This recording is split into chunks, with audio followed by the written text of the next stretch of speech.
किंवा माझी कॉन्शियसनेस कुणाला ट्रान्सफर झाली तर तिला ती जावी, म्हणजे ती तुम्ही स्वतः लोकांना पण डिलिव्हर केली, ह्या निसर्गाला पण कॉन्शियसनेस डिलिव्हर केली आणि ह्या युनिव्हर्सला पण ती डिलिव्हर केलेली आहे.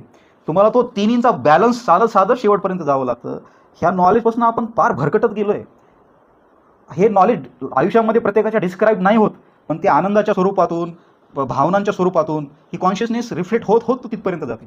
तर तो अनुभवांचा जो बॅलन्स होता तो अरिजित सिंगचा ढळला असेल कदाचित, पण त्याच्यामागे मॅट्रिक्स कुठली होती?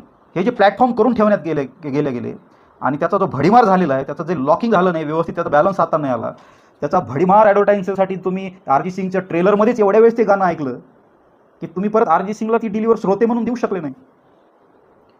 एखादी सुंदर पत्र जर त्याला लिहिण्यात आले असते आणि त्याच्याकडे पत्रांचा ढिगारा झाला असता तर त्याला कदाचित असं वाटलं असतं की आज मला कंटाळा आला, मी रियाज करत नाही, मी छान पत्र वाचत बसेल, मला आवडतं पत्र वाचायला. ती व्हॅल्यू कदाचित डिलिव्हर झाली नसेल त्याला. तर ही मॅट्रिक्स तुमच्या आयुष्यापर्यंत पोहोचलेली मित्रांनो.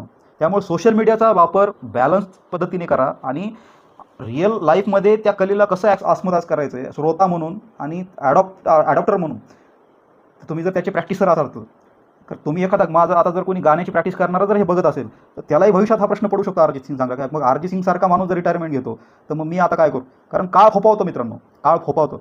म्हणूनच आता इप्स्टीन फाईल नंतर चुकीच्या लोकांमध्ये तो डाटा सिंक्रोनाइज होऊन तो काळ फोपावू नये आणि ती मॅट्रिक्स अजून स्ट्रॉंग होऊ नये म्हणून ह्या मॅट्रिक्सवर बोलणं गरजेचं झालं आहे. म्हणून मी हा विषयाला तोंड फोडतोय.